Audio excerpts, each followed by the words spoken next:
Добрый вечер. Это Якутия-24. В прямом эфире вы смотрите программу «Итоги дня» с Владом Давыдовым. Смотрите в выпуске. Оперштаб информирует, 216 новых случаев коронавируса выявили в Якутии за сутки. Заплати налоги и спи спокойно. 1 декабря последний день уплаты налогов физлицами за 2019. Как это сделать в период пандемии? Посвящено социальной деятельности компании. «Алроса» анонсировала запуск нового интернет-портала, чем он будет полезен для населения. Аномалия. Синоптики отмечают невиданное потепление погоды в Якутии. С чем это связано? Лось, бизон и цветок кырсада представили символы 21-й спартакиады по национальным видам спорта и играм анчары.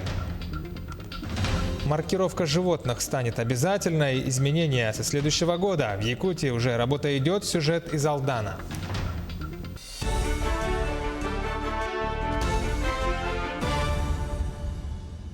Главы российских регионов принимают участие в работе форума «Сильные идеи для нового времени» в Москве.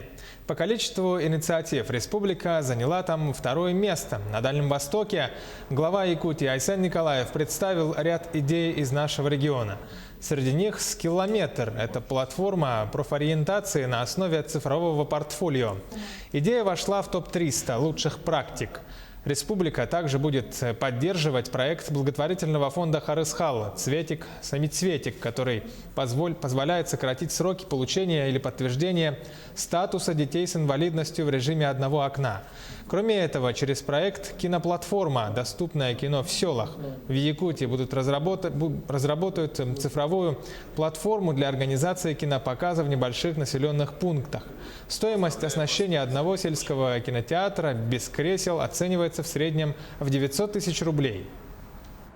Безусловно, и другие проекты, которые и у нас в республике были отработаны, и которые вот сейчас мы видим есть в других регионах, вот по крайней мере топ-300 я смотрел, конечно же, надо нам более шире по регионам развивать.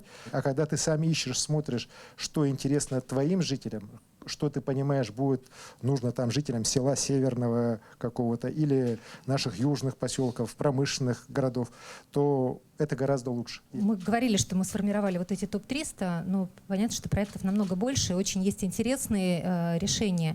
И мы сейчас отдельно еще по такому отраслевому, кластерному принципу сформируем, потому что очень много проектов, очень удивительно и приятно по развитию села, по развитию сельских территорий, возрождению деревень. Причем предлагают вот молодые люди, молодежь, такие молодые команды. Поэтому я с огромным удовольствием тоже вот этот проект включим, вот как бы, там в этот пул проектов. Он очень интересный, мы прям отдельно хотим сейчас вот с регионами отработать вот эти интересные практики.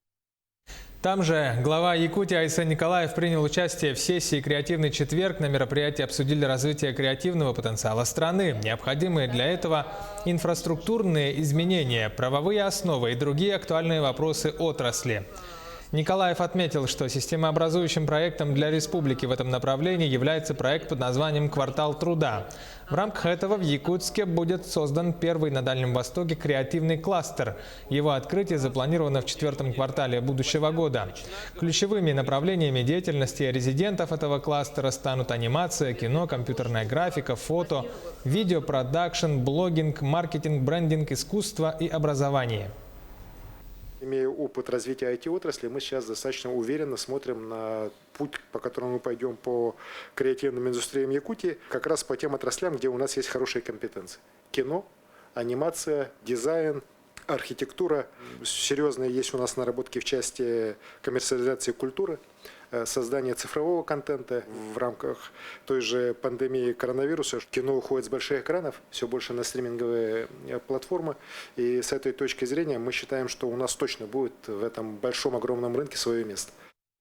Заплатить налог на имущество необходимо до 1 декабря. Но вместе с тем, в связи со сложной эпидемиологической обстановкой, Роспотребнадзор рекомендует соблюдать режим самоизоляции и ограничить посещение мест массового скопления людей.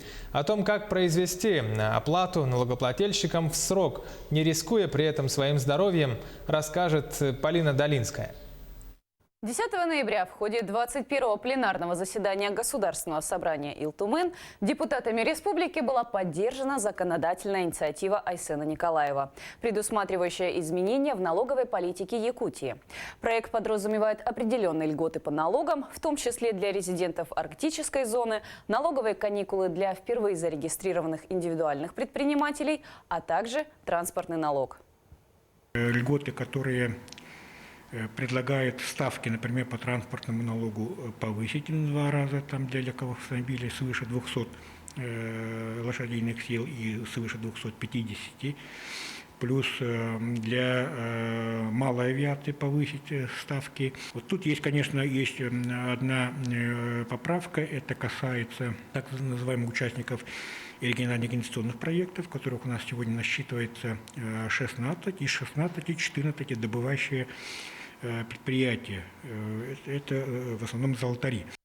1 декабря – последний день уплаты налогов физическими лицами за 2019 год. До этого срока налогоплательщикам необходимо произвести оплату за имущественный, земельный и транспортный налоги.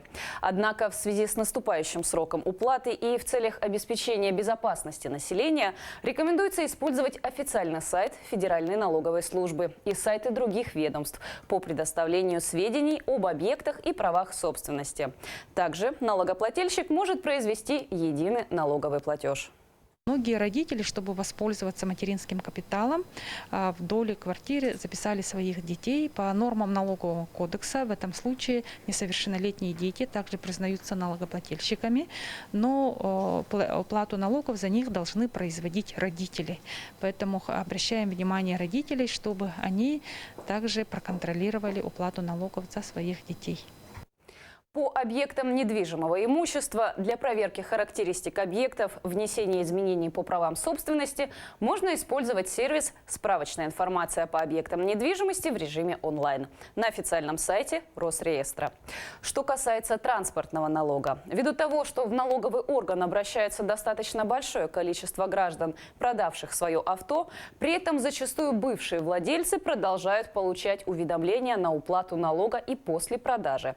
Для этого можно использовать сервис «Проверка автомобиля» на сайте Министерства внутренних дел Российской Федерации.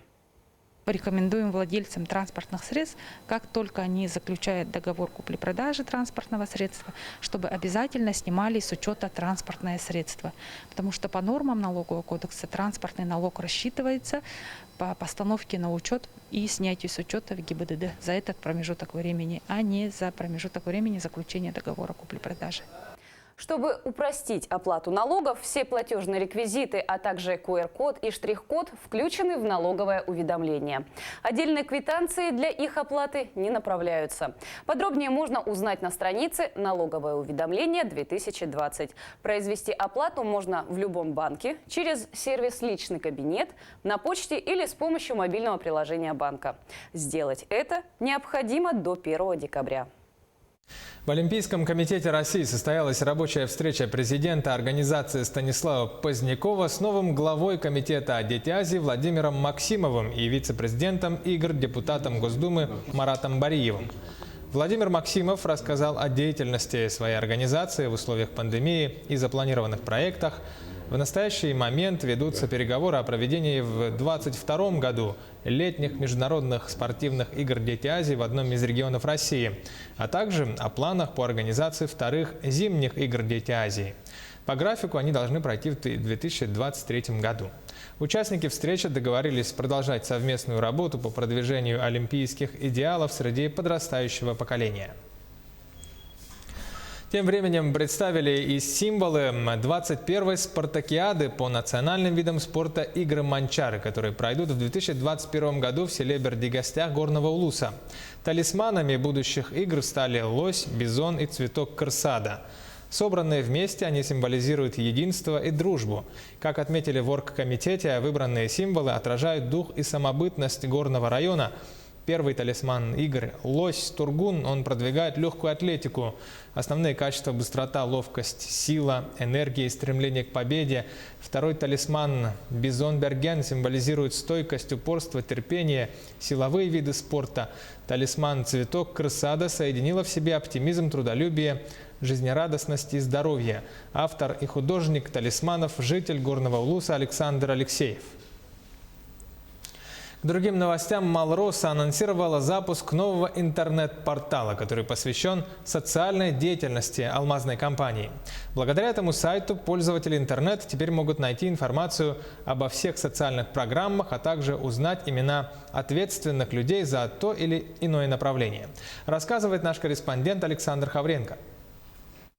В условиях, когда обеспечение доступа к информации стало важнейшим показателем информационной открытости субъектов хозяйственной деятельности, Алроса запустила новый интернет-портал, посвященный социальной политике компании в республике.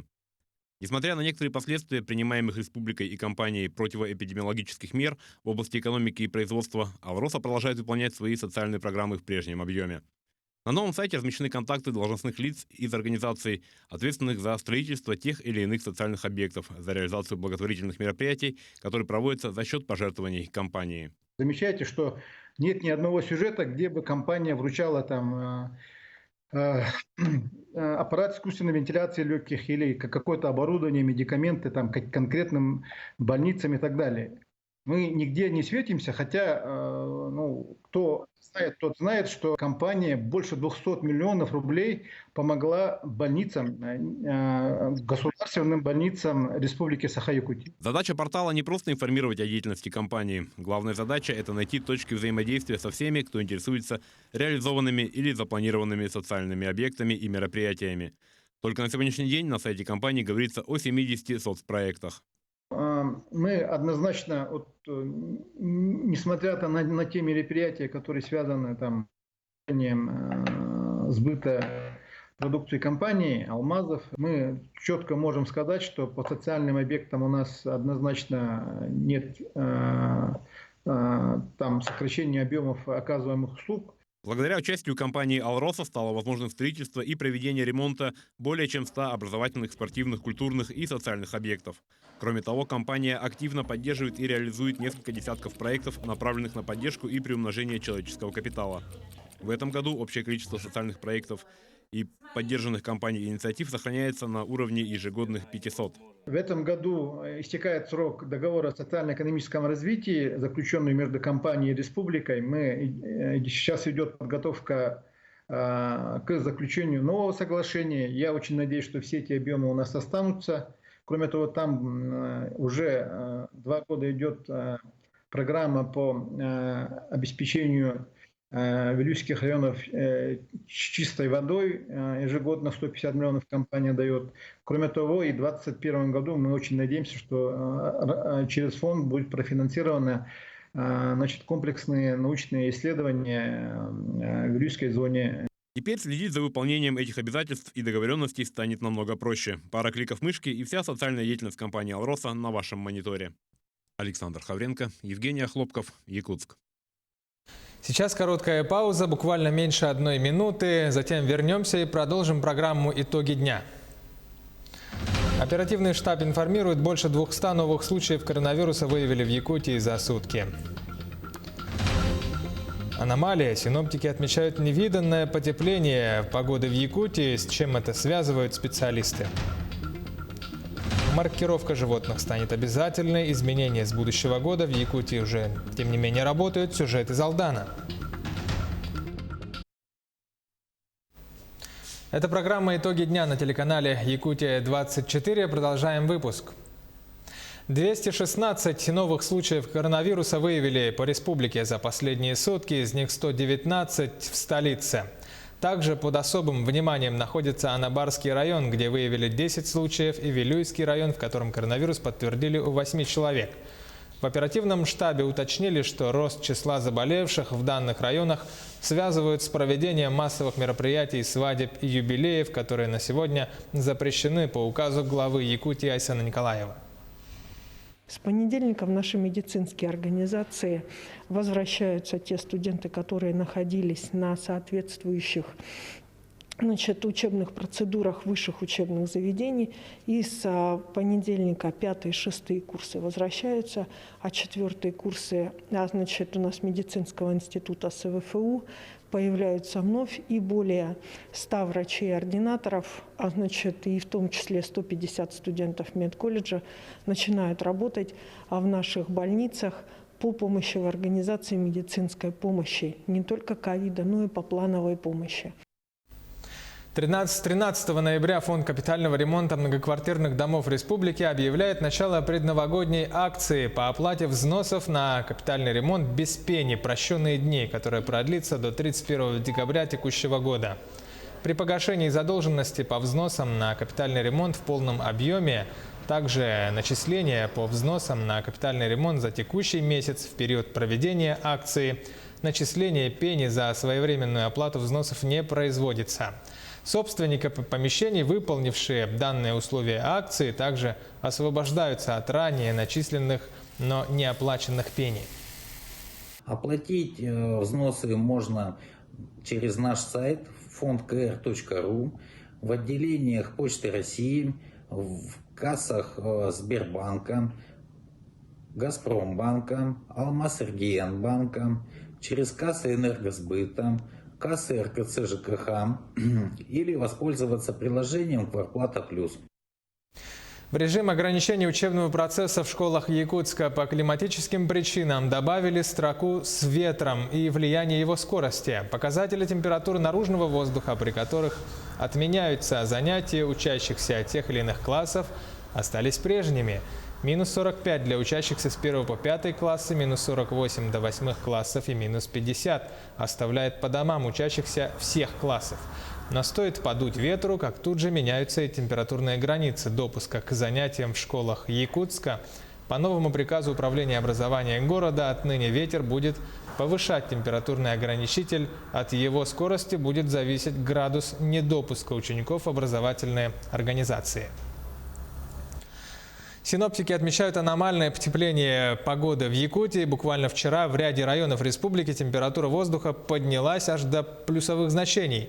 С чем это связывают специалисты? И действительно ли можно считать это природной аномалией? Репортаж Дмитрия Тымырова. 13 ноября. В Алекнинске тепло. Все тает.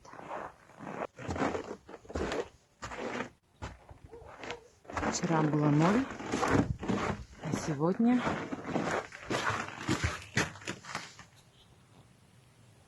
-1.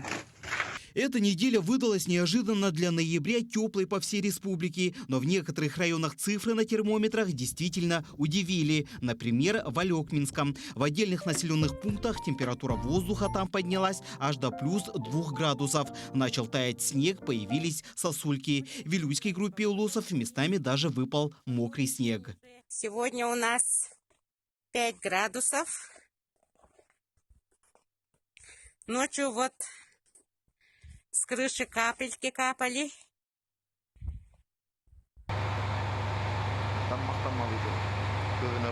Жители районов и не припоминают такой погоды в это время года. Ноябрь в Якутии традиционно приносит первые морозы. Однозначно аномалия, уверены якутяне. Сегодня в Сунтаре очень теплая погода, -3 градуса. Вчера вообще было +1. Даже вот сосульки висят у нас. В ноябре месяце это вообще аномальное явление, можно сказать. Но у специалистов регионального гидромедцентра на этот счет мнение другое. По их словам, это обычная картина для данных районов. Переживать нужно, скорее всего, за последствия такого потепления. Такая погода для западных и юго-западных районов республики не редкость. И называть это какой-то серьезной аномалией не стоит. Такие погодные явления могут быть чреваты для выпаса лошадей и других животных, которым приходится добывать подснежный корм, так как может образоваться ледяная корка и плотный наст. Также синоптики прогнозируют в эти выходные в западных и южных районах Якутии сильный ветер и снегопад. Сегодня нами была выпущена консультация о неблагоприятном явлении погоды, что в ближайшие сутки 14 ноября в Ленском, Алекминском, Днем Валданском, Нерюнгринском районах ожидается снег, местами сильный, с усилением северо-западного ветра до 15-17 метров в секунду. Ожидается метель. В связи с этим госавтоинспекция предупреждает о возникающей из-за перепадов температуры опасности на дорогах и просят якутян воздержаться от дальних поездок. Образование гололеда и снежных накатов могут спровоцировать заносы транспортных средств на дорогах, а выпадение осадков ограничивает видимость. Водителям необходимо быть максимально внимательными, не превышать скорость, соблюдать дистанцию и не совершать резких маневров. Пассажирам и водителям следует пристегиваться ремнями безопасности. Детей до 7 лет размещать в специальных детских удерживающих устройствах. По возможности стоит воздержаться от дальних поездок. Уже на следующей неделе температура воздуха опустится до средних значений и продержится так до конца месяца. А вот во второй декаде декабря, по словам синоптиков, в республику наконец придут настоящие якутские морозы. Дмитрий Тымыров, Якутск. В Нерюнгринском районе завершена подготовка объектов ЖКХ и предприятий жизнеобеспечения и социальной сферы к работе в зимний период. Общая сумма финансовых средств, направленных организациями на эти цели, превысила 500 миллиарда рублей. На всех источниках теплоснабжения сформировали необходимые запасы топлива. А комиссии органов местного самоуправления проверили готовность жилфонда и учреждений социальной сферы, а также теплоснабжающих и теплосетевых организаций.